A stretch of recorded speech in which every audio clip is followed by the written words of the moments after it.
আমরা অত্যন্ত দুঃখের সঙ্গে শহীদ হাফেজ হাসান ভাইয়ের শাহাদাতকে স্মরণ করছি। আমরা আল্লাহ রাব্বুল আলামিনের কাছে দোয়া করব, আল্লাহ রাব্বুল আলামিন যেন শহীদ হাসান ভাইকে জান্নাতের সর্বোচ্চ স্থান দান করেন। সম্মানিত উপস্থিতি, বাংলাদেশ বর্তমানে একটি ক্রান্তিকালীন সময় অতিবাহিত করছে। বাংলাদেশের রাজনীতিতে ১/১১ আভাস আমরা লক্ষ্য করছি। বাংলাদেশের জনগণ যে আকাঙ্ক্ষার ভিত্তিতে ২৪-এর অভ্যুত্থানে শরীক হয়েছিলেন, সে আকাঙ্ক্ষাগুলো অপূর্ণ হয়ে যাওয়ার নানা ধরনের সম্ভাবনার জায়গা তৈরি হয়েছে। বাংলাদেশে গণতন্ত্রের প্রতি উত্তরণের জন্য এই জনপদের মানুষের যে লড়াই করেছেন, সে লড়াইকে সম্মান জানিয়ে ডক্টর মোহাম্মদ ইউনূসের নেতৃত্বে যে অন্তর্বর্তীকালীন সরকার গঠিত হয়েছে, সেই সরকারের উপরে বাংলাদেশের মানুষের যে আকাঙ্ক্ষা রয়েছে, সংস্কার, বিচার, শান্তিপূর্ণভাবে ক্ষমতা হস্তান্তরের জন্য নির্বাচন আয়োজন, জুলাই ঘোষণাপত্র এবং জুলাই সনদ প্রণয়ন সহ প্রত্যেকটা বিষয়ে ধোঁয়াশার জায়গা তৈরি হয়েছে। দেশে যে ক্রান্তিকালীন পরিস্থিতি চলছে, এই বিষয়ে অন্তর্বর্তীকালীন সরকারের করণীয়, রাজনৈতিক দলগুলোর করণীয় এবং জনগণের পদক্ষেপ নিয়ে জাতীয় নাগরিক পার্টি এনসিপি আজকে এক জরুরি সংবাদ সম্মেলনের আয়োজন করেছে। সীমান্তের সঙ্গে ওতপ্রোতভাবে জড়িত করিডোর বা রিলিফ চ্যানেলের কথা বলা হয়েছে।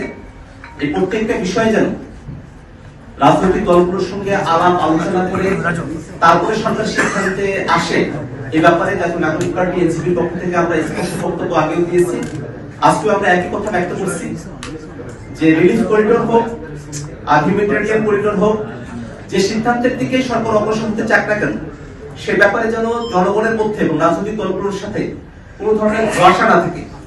করিডোর ইস্যুতে সরকারের তরফ থেকে আমরা দুই ধরনের বক্তব্য শুনেছি, যেটা স্পষ্টতই একটা ধোঁয়াশার জায়গা তৈরি করেছে।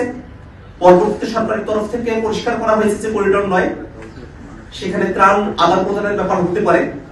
আমরা সেখানেও বলেছি যে ত্রাণ আদান প্রদানের ব্যাপার হলেও সেটা আসলে কার কাছে নিয়ন্ত্রণ থাকবে, সেটা কিভাবে পরিচালিত হবে, বাংলাদেশের স্বাধীনতা, সার্বভৌমত্ব বা মানচিত্রের কোন ধরনের হুমকি সেখানে তৈরি হবে কিনা, প্রত্যেকটা বিষয়ে পরিষ্কার করে রাজনৈতিক দলগুলোর সঙ্গে আলাপ আলোচনা করে তারপরে যেন অন্তর্বর্তীকালীন সরকার সিদ্ধান্ত গ্রহণ করে।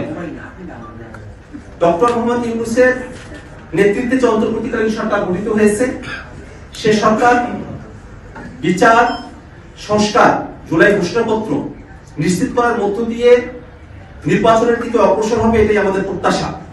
সে সরকারকে 5 বছর ক্ষমতায় থাকতে হবে, একটা দীর্ঘ সময় কাজবিহীন ভাবে সরকার সময় পাবে এমনটা আমরা মনে করি না। আমরা মনে করি অন্তর্বর্তীকালীন সরকার সময় পাবে তার কাজের ভিত্তিতে। যে কাজের জন্য যে আকাঙ্ক্ষার ভিত্তিতে অন্তর্বর্তীকালীন সরকার গঠিত হয়েছে, সে আকাঙ্ক্ষাগুলো পূরণ করে অন্তর্বর্তীকালীন সরকার তাদের দায়িত্ব সমাপ্ত করে নির্বাচনের দিকে অগ্রসর হবে। সেক্ষেত্রে অন্তর্বর্তীকালীন সরকারের তরফ থেকে ডিসেম্বর থেকে জুনের যে সময়সীমার কথা বলা হয়েছে, আমরা বিশ্বাস করি যে অন্তর্বর্তীকালীন সরকারের যদি সদিচ্ছা থাকে এবং রাজনৈতিক দলগুলোর যদি সরকারের প্রতি সহযোগিতাপূর্ণ মনোভাব থাকে, এই সময়কালের মধ্যেই বিচার, সংস্কার, জুলাই ঘোষণাপত্র, জুলাই সনদকে দৃশ্যমান করে নির্বাচনের দিকে সরকার অগ্রসর হতে পারে।